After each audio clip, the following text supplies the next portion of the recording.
रात के ठीक 12 बज रहे थे।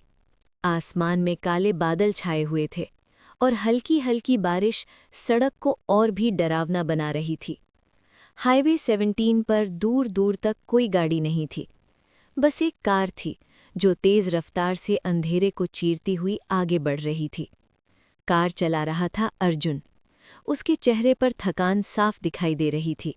वो एक इंटरव्यू देकर वापस अपने शहर लौट रहा था। मोबाइल में नेटवर्क नहीं था और रेडियो भी सिर्फ खर खर की आवाज़ दे रहा था। यार, ये रास्ता इतना सुनसान क्यों है? अर्जुन बड़बड़ाया। तभी अचानक उसकी हेडलाइट्स की रोशनी में उसे कुछ दिखाई दिया। सड़क के किनारे एक लड़की खड़ी थी। सफ़ेद कपड़े, लंबे बिखरे बाल और सिर झुका हुआ। अर्जुन का पैर अपने आप ब्रेक पर चला गया। कार धीरे धीरे रुक गई। उसका दिल तेजी से धड़कने लगा। इतनी रात को ये यहाँ क्या कर रही है? उसने सोचा। कुछ सेकंड तक वो उसे देखता रहा। लड़की बिल्कुल हिल नहीं रही थी। आखिर हिम्मत करके अर्जुन ने खिड़की नीचे की और पूछा, हेलो, आपको कहीं जाना है? लड़की ने धीरे धीरे अपना सिर उठाया और जो अर्जुन ने देखा उससे उसकी रूह कांप गई। उसकी आंखें पूरी काली थीं, जैसे उनमें कोई पुतली ही ना हो। अर्जुन का गला सूख गया। मुझे आगे तक छोड़ दीजिए, लड़की ने बहुत धीमी और अजीब आवाज में कहा। अर्जुन कुछ पल के लिए चुप रहा। उसका दिमाग कह रहा था भाग जा यहाँ से, लेकिन दिल कह रहा था किसी मुसीबत में होगी, मदद कर दे। आखिर उसने दरवाज़ा खोल दिया। लड़की बिना कुछ बोले पीछे की सीट पर बैठ गई। जैसे ही दरवाज़ा बंद हुआ, कार के अंदर अचानक ठंड बढ़ गई। अर्जुन ने धीरे से शीशे में देखा। लड़की का चेहरा अब भी बालों से ढका हुआ था। आपको कहाँ जाना है? अर्जुन ने पूछा। कुछ सेकंड तक कोई जवाब नहीं आया। फिर अचानक, बस आगे, लड़की ने कहा। उसकी आवाज़ में एक अजीब ठंडक थी। कार फिर से चलने लगी। बारिश अब तेज हो चुकी थी। सड़क पर सिर्फ वाइपर की आवाज़ गूंज रही थी। अर्जुन बार बार रियर व्यू मिरर में लड़की को देख रहा था, लेकिन हर बार उसे कुछ अजीब लगता। कभी उसका चेहरा साफ नहीं दिखता, कभी लगता जैसे वो धीरे धीरे करीब आ रही है। अचानक रेडियो अपने आप चालू हो गया। स्स, और फिर एक टूटी फूटी आवाज़ आई, वापस जाओ। अर्जुन चौंक गया। उसने तुरंत रेडियो बंद किया। ये क्या था? उसने खुद से कहा।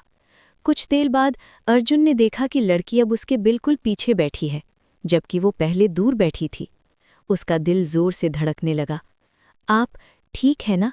अर्जुन ने डरते हुए पूछा। लड़की ने कोई जवाब नहीं दिया। तभी अचानक कार अपने आप धीमी हो गई, जैसे किसी ने ब्रेक दबा दिया हो। अर्जुन घबरा गया। ये क्या हो रहा है? उसने जोर से कहा। तभी पीछे से एक ठंडी आवाज़ आई, तुम्हें रुकना होगा। अर्जुन ने डर के मारे पीछे देखा और इस बार लड़की का चेहरा साफ दिख रहा था।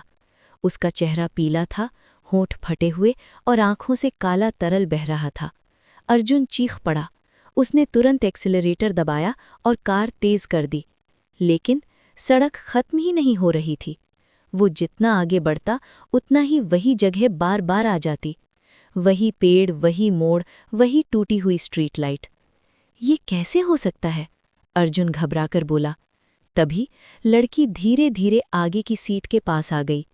अब वो अर्जुन के बिल्कुल पीछे खड़ी थी। तुमने मुझे क्यों उठाया? उसने फुसफुसाते हुए कहा। अर्जुन के हाथ कांप रहे थे। मैंने मदद के लिए, उसने हकलाते हुए कहा। लड़की अचानक जोर से हंसने लगी। उसकी हंसी इतनी डरावनी थी कि अर्जुन के कान सुन्न हो गए। मदद? कोई मेरी मदद नहीं कर पाया। मैं भी इसी हाईवे पर मरी थी। अर्जुन का दिल रुकने जैसा हो गया। क्या? लड़की ने धीरे धीरे अपना हाथ अर्जुन के कंधे पर रखा। उसका हाथ बर्फ जैसा ठंडा था। एक कार मुझे कुचल कर चली गई और कोई नहीं रुका। अर्जुन की आंखों के सामने अंधेरा छाने लगा। अब तुम भी नहीं जाओगे, लड़की ने कहा। और अचानक कार का कंट्रोल पूरी तरह खत्म हो गया। स्टीयरिंग अपने आप घूमने लगा। ब्रेक काम नहीं कर रहे थे। अर्जुन चिल्लाया, बचाओ! कार तेजी से आगे बढ़ी और अचानक एक बड़े पेड़ से टकरा गई। धड़ाम! कुछ देर तक सब शांत हो गया, सिर्फ बारिश की आवाज़ और टूटे हुए कांच की खनक। अगली सुबह लोगों ने हाईवे 17 पर एक एक्सीडेंट देखा। एक कार पेड़ से टकराई हुई थी। अंदर अर्जुन की लाश थी। उसकी आंखें खुली हुई थीं, जैसे उसने कुछ भयानक देखा हो। लेकिन सबसे डरावनी बात ये थी कि